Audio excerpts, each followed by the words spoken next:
Hello à tous et bienvenue dans cette nouvelle vidéo. Aujourd'hui je te présente une recette, c'est un mélange de deux super recettes italiennes, le risotto et la carbonara, ce qui donne un risotto carbonara exceptionnel, crémeux à souhait, avec un côté crispy, avec le guanciale. Vous verrez, c'est une tuerie. Comme d'habitude, je te mets les ingrédients dans la description. En fin de vidéo, si tu as aimé ça, n'oublie pas de partager autour de toi, avec tes amis, ta famille, tes connaissances, etc. Même les inconnus, si ça te chante. Surtout, important, abonne-toi, lâche un petit like, un petit commentaire, je réponds à tout le monde. Allez, on se retrouve juste après l'intro pour les ingrédients.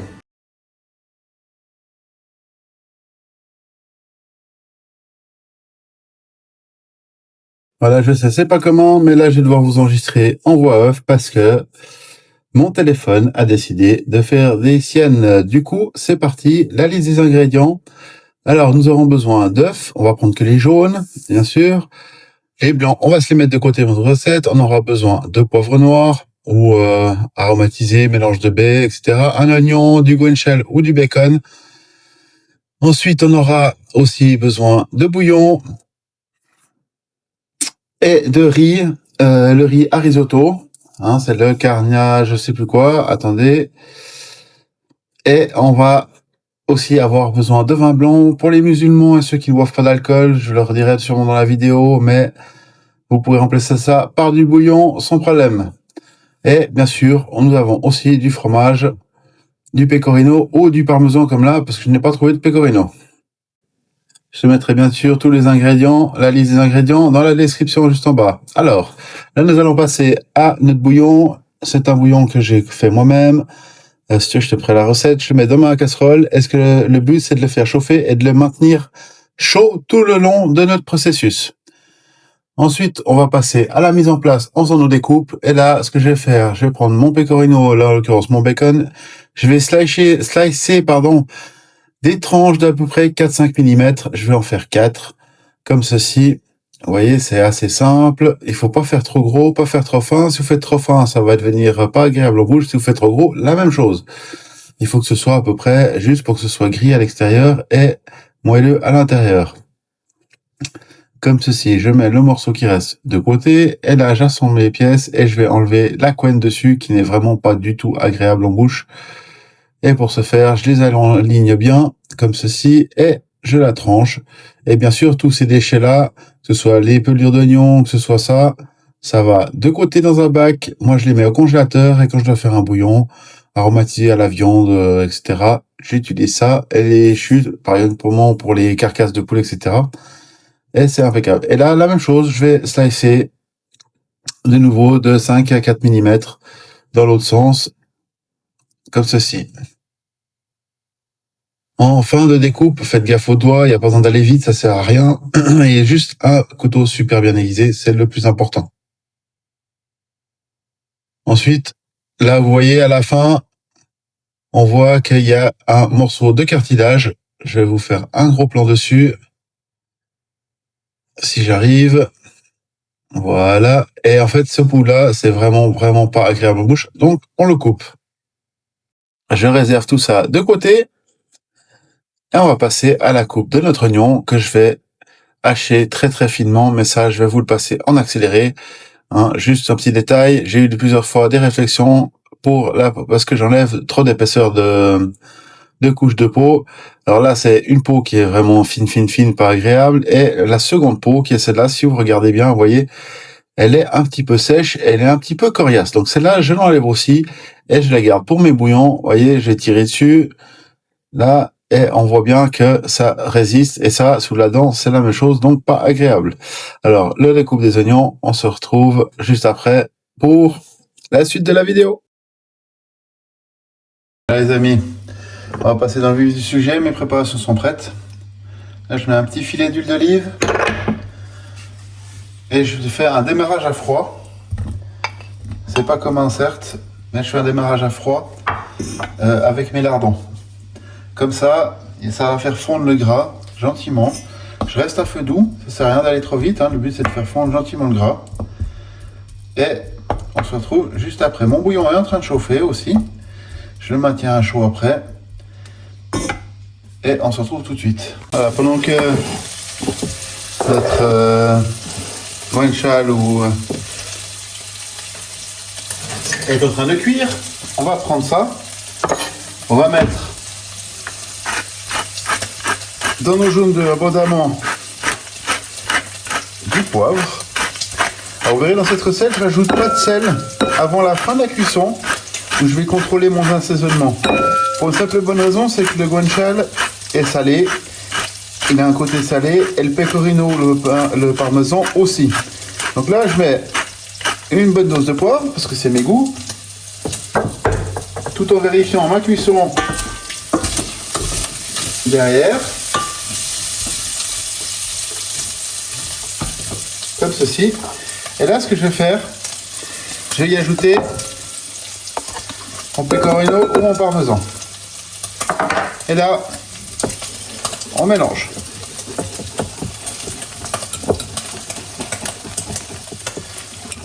Et là, on va faire ce qu'on appelle une crème aux œufs. C'est typique italien. Et comme ceci.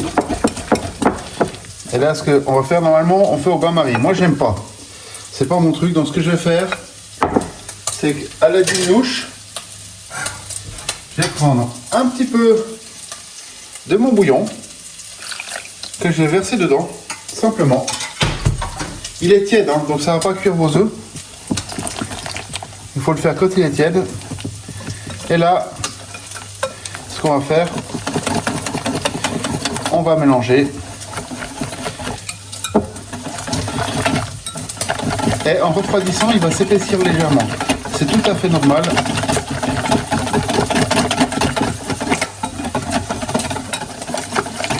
Voilà. Donc ça, c'est prêt. Alors, voilà, mes lardons, ils sont prêts. Je vais les débarrasser sur un papier avec le sopalin. Et je vais surtout pas jeter la graisse qui est précieuse parce qu'elle a beaucoup de goût. Et là, moi, ce que je vais faire, c'est justement, alors ça c'est la petite technique, ma petite technique à moi, que j'ai appris de ma famille en Italie. Je vous fais une petite pause et je vous reprends juste de l'autre côté. Et là, en fait, ce que je vais faire, c'est que la graisse, moi, je vais la mettre là-dedans. C'est une graisse qui a beaucoup de goût. On mélange bien.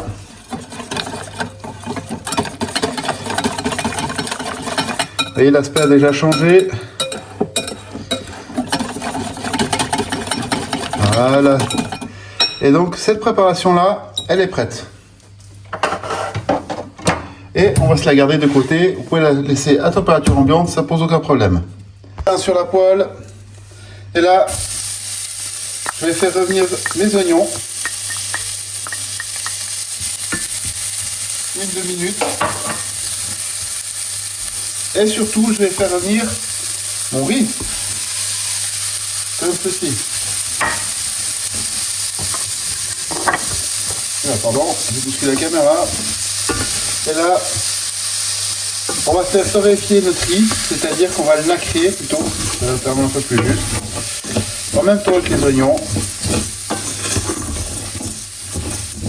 Il n'y a pas besoin de rajouter de graisse. Ça pose pas de problème. Vous verrez. Ça fait un peu bizarre au début. Quand je fais mon riz aussi, non, le riz normal, je procède exactement la même chose. La différence, c'est qu'au risotto, je vais rajouter mon liquide petit à petit. Et dans mon riz normal, je vais le rajouter d'une fois. Donc on va nacrer notre risotto. On n'a pas besoin d'aller fort, toujours on fait à feu moyen doux.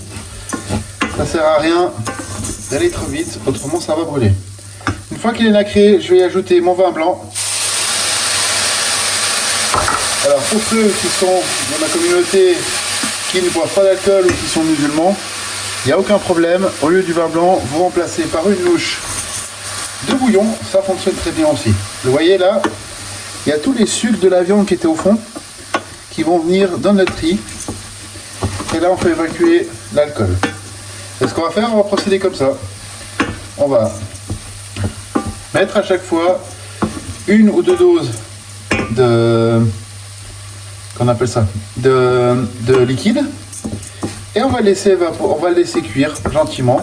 Ça va prendre à peu près, je pense, allez, une bonne vingtaine de minutes. Vous voyez là, notre liquide s'est évaporé. Rapproche ma casserole et on y ajoute notre liquide. Comme ceci.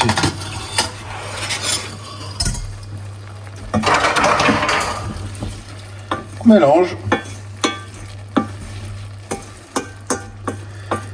Et on va laisser gentiment évaporer, sans stress. Le risotto, il faut compter 20 minutes. Un truc très important avec le risotto, quand il est prêt, quand votre riz est prêt, vous attendez 3 minutes de repos. Ouais, je vous expliquerai de toute façon. Et après, vous mettez votre mélange carbonara pour éviter que justement les œufs se figent. Et hors de ça, c'est à manger absolument tout de suite. C'est ce qu'il y a de mieux. Pendant que mon riz cuit, ce que je vais faire, je vais prendre un petit peu de guanciale. Je vais en garder un petit peu pour décorer mon assiette. Et là, on mélange simplement, vous verrez, c'est très bon, ça va prendre du goût. Alors risotto, c'est pas le genre de plat qui mijote, hein. Donc restez à côté parce que votre riz a vite fait. Vous devez un peu jauger en fait avec le feu. C'est que votre riz peut vite fait coller au fond. C'est très rapide et ça il faut absolument éviter. Donc on mélange assez régulièrement, on reste à côté. Vous voyez là, ça fait déjà le deuxième service que je rajoute du liquide. Je vais rajouter encore un coup. Là je mets une louche et demie. Après le risotto, il y a deux écoles. Il y en a qui l'aiment, on va dire cuit. Moi je l'aime bien al dente, je l'ai toujours mangé comme ça. Et je le trouve très très bon en al dente. Il ne faut pas que ce soit croustillant, mais il faut que ce soit craquant. Et ça, c'est vraiment comme les pâtes, même chose, al dente.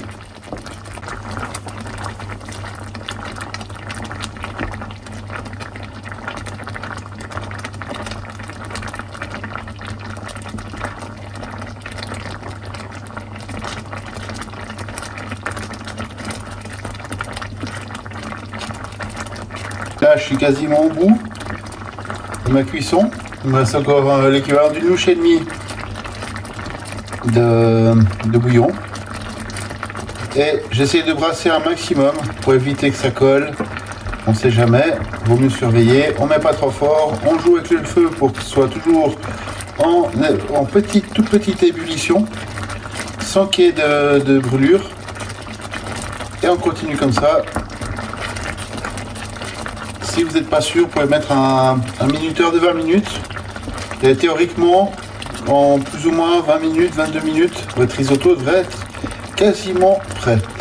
Là, pour l'instant, c'est la base d'un risotto normal. Donc rien de très compliqué.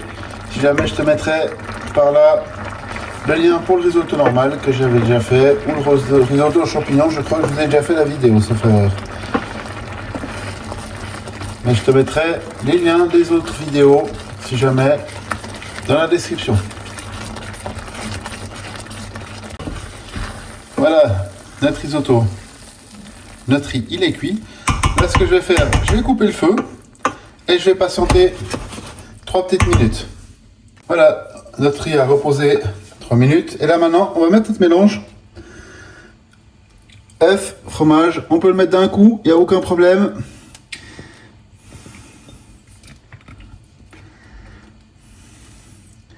Et là maintenant, le truc très important, il faut être assez rapide. Il faut mélanger pour rendre ça crémeux. Et que ça ne fasse pas surtout des grumeaux avec les œufs. Comme ceci. Si vous voyez que c'est trop liquide, il n'y a pas de problème. On rajoute un peu de parmesan, c'est aucun souci. Mais quoi qu'il arrive, vous ne refaites pas cuire tout ça.